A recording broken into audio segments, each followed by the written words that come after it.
इस्लाम में एक पुरुष और एक स्त्री अपनी इच्छा से एक दूसरे के साथ पति पत्नी के रूप में रहने का फैसला करते हैं तो वह निकाह कहलाता है। इसकी 3 शर्तें हैं। पहली यह कि वह पुरुष वैवाहिक जीवन की जिम्मेदारियों को उठाने की शपथ ले।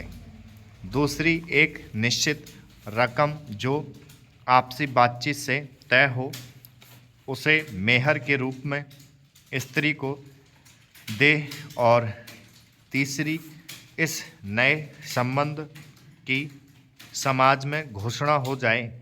यह शर्त स्त्री पुरुष को समान अधिकार देती है, लेकिन धर्म और प्रथा की आड़ में समानता का यह अधिकार खंडित हो जाता है।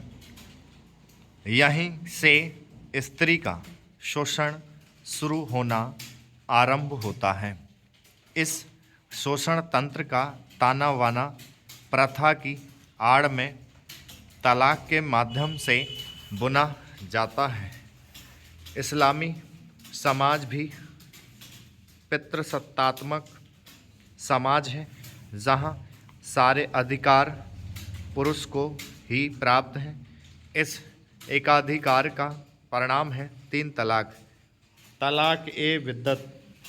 कुरान शरीफ इस्लाम का संविधान है, जिसमें निकाह के साथ साथ तलाक की बात भी लिखी है। उसमें लिखा है कि तलाक तभी जायज़ है जब तलाक देते समय पति और पत्नी दोनों के परिवारों के सदस्य बीच बचाव के लिए उपस्थित हों और दोनों के बीच सुलह की सभी कोशिशें असफल साबित हो गई हों। इसकी गलत व्याख्या की कीमत मुस्लिम स्त्रियां वर्षों से चुका रही हैं। समय के साथ रूढ़िगत प्रथाओं में भी बदलाव आना आवश्यक है। इसकी शुरुआत मुस्लिम महिलाओं द्वारा 3 तलाक प्रथा के विरुद्ध याचिका से की गई।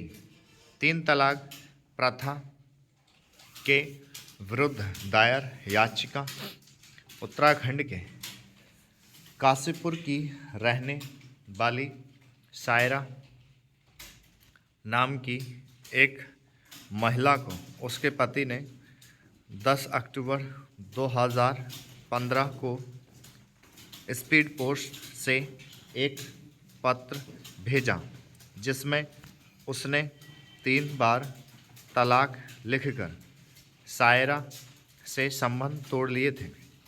फलस्वरूप सायरा ने 3 तलाक, निकाह हलाला और बहु विवाह के विरुद्ध सर्वोच्च न्यायालय में वर्ष 2016 याचिका दायर की।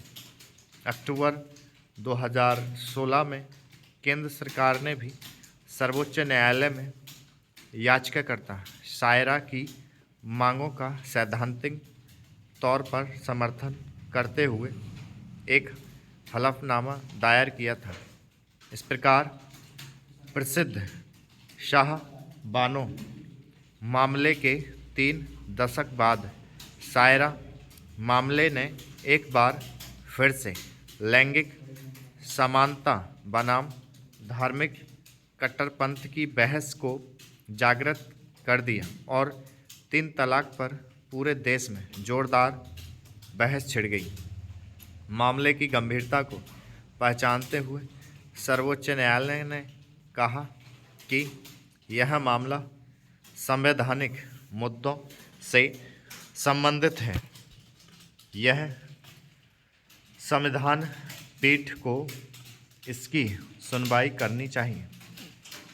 न्यायालय ने यह भी स्पष्ट किया था कि इस मामले में केवल कानूनी पहलुओं पर ही सुनवाई होगी और न्यायालय 3 तलाक के अतिरिक्त किन्हीं अन्य माध्यमों से होने वाले तलाक के संबंध में विचार नहीं करेगा। मुस्लिम समुदाय में तलाक ए विद्दत के अतिरिक्त अन्य 2 तरीक़ों से भी तलाक को सहमति प्राप्त है। तलाक ए हसन और तलाक ए हसना। उच्चतम न्यायालय का फैसला। मुख्य न्यायाधीश जगदीश सिंह खेहर की अध्यक्षता वाली 5 सदस्यीय संविधान पीठ ने 11 मई से 18 मई तक सुनवाई करने के पश्चात अपना फैसला सुरक्षित कर लिया तथा अगस्त 2017 में 5 सदस्यीय संविधान पीठ ने 3-2 के बहुमत से एक साथ 3 तलाक अर्थात एक ही बार में 3 तलाक बोलकर वैवाहिक संबंध विच्छेद कर लेने वाले लगभग 1400 वर्ष पुराने विवादास्पद मुस्लिम रिवाज को समाप्त करने के पक्ष में फैसला दिया, जो कि महिलाओं के आत्मसम्मान की दिशा में एक ऐतिहासिक निर्णय है।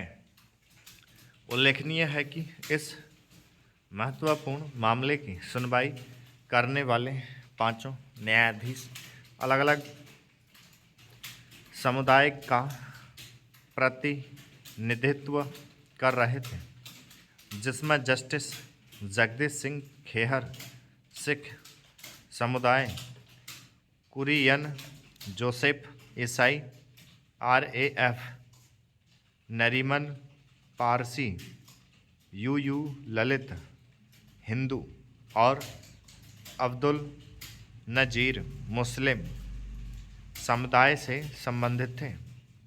इस फैसले में उच्चतम न्यायालय के मुख्य न्यायाधीश जगदीश सिंह खेहर और जस्टिस अब्दुल नजीर ने कहा कि यह 1400 वर्ष पुरानी परंपरा है जो इस्लाम का अभिन्न हिस्सा है, अतः न्यायालय को इसमें हस्तक्षेप नहीं करना चाहिए। इन दोनों न्यायाधीशों ने इस मामले पर संसद द्वारा कानून बनाए जाने हेतु सहमति व्यक्त की। वहीं दूसरी तरफ न्यायाधीश कुरियन जोसेफ, जस्टिस RAF नरीमन और UU ललित ने एक बार में 3 तलाक को असंवैधानिक ठहराते हुए इसे खारिज कर दिया। इन तीनों जजों ने 3 तलाक को संविधान के अनुच्छेद 14 का उल्लंघन माना। विवादित है कि संविधान का अनुच्छेद 14 सभी नागरिकों को विधि के समक्ष समानता का अधिकार प्रदान करता है। न्यायालय का कहना है कि तलाक ए विद्दत इस्लाम का अभिन्न अंग नहीं है, अतः इसे अनुच्छेद 25 के अंतर्गत धार्मिक स्वतंत्रता के अधिकार का संरक्षण प्राप्त नहीं हो सकता। इसी के साथ न्यायालय ने शरीयत कानून 1937 की धारा 2 में दी गई एक बार में 3 तलाक की मान्यता को रद्द कर दिया। देश की सर्वोच्च अदालत ने इसको असंवैधानिक बताते हुए इस पर 6 महीने की रोक लगा दी है।